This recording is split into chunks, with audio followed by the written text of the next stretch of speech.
Сәлеметсіздер, мен нөмір 15-ші орта мектептің 6 сынып оқушысы Тимур Баженсая. Бүгінгі менің ғылыми жобадағы қорғайтын тақырыбым елбасының мемлекеттік құрудағы қиындықтары. Бұл ғылыми зерделеу жобасымен елбасымыздың өзінің елі үшін аянбай тер төгіп, сол еңбегі ақталып, осы тәуелсіздікке қалай жеткенімізді баяндау үшін келдік. Кеңес үкіметі тараған заманда қазақ елінің алдында шешілмей тұрған күрделі мәселелер көп болды. Одақтың ыдырауы адам айтқыш жұмыссыздықпен, жаппай тауар тапшылығымен, ақшаның шеттен тыс жұмсалуы және шаруашылық қатынастарының үзілуімен қат-қабат жүрді. Өнеркәсіп өнімін өндіру жартылай қысқарды. Ауыл шаруашылығындағы құлдырау 3/1 дерлік болды. Ал көлік тасымалы 3/2 деңгейге дейін төмендеді. Экономикадағы жетілдірме банк жүйесі сауданы тұсап тастады. Төлемдік тапсырмалары айлар бойы орындалмады. Экономикадағы төленбеген төлемдік тапсырмалары жалпы ішкі өнімнің көлемімен теңесті. Өнеркәсіп алыптары жұмыстарын тоқтатты. Кәсіпорындардың жартысынан астам банкротқа ұшырады, немесе шығынға батты. Нәтижесінде орташа еңбекақы 2 еседен астамға, ал ең төменгі еңбекақы 90%-ға дерлік құлдырады.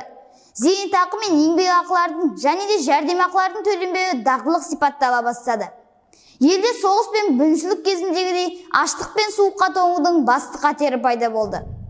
10 жыл өткен кезде Нұрсұлтан Назарбаевтың Қазақстанға арналған тәуелсіздігіне арналған ең алғашқы ахуал былай деп сипатталды.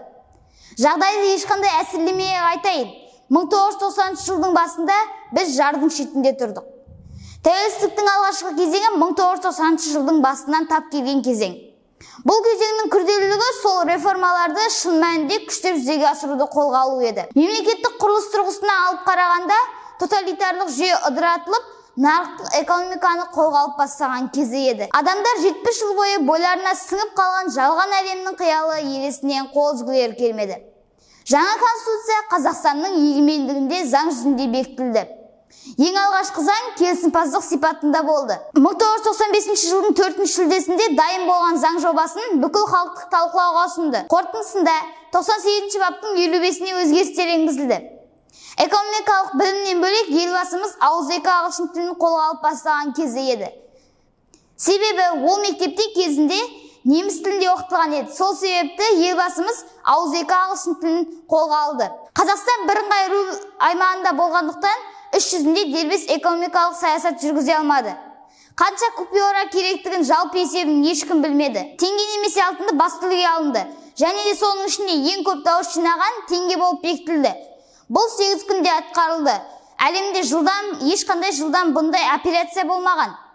Бұл күн тарихта Қазақстан валютасы күні болып бекітілді. Қорытындай келе, тамырын тереңнен таратқан ғасырлар бойы елдің бірлігі мен тұтастығын сақтау үшін Қасым ханның қасқа жолы, Есім ханның ескі жолы және де жеті жарғы сияқты көне заңдардан бастау алып, шешімін таппаған дауларды бір ауыз сөзбен тоқтамға келтірген.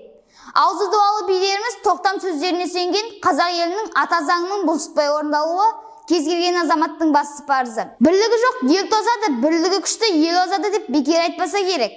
Береке бірлігіміздің ұйытқысы, мемлекетіміздің темірқазығы болып, Нұрсұлтан Әбішұлы Назарбаевтың арқасында бүгінде осындай бейбіт күнге жете білдік. Ұсынысым, ел үшін аянбай еңбек еткен елбасымыз Нұрсұлтан Әбішұлы Назарбаевтың еңбектері ескерусіз қалмаса, және де осындай облыс және де аудан республика көлемінде жарыстар өткізілсе, назарларыңызға рахмет.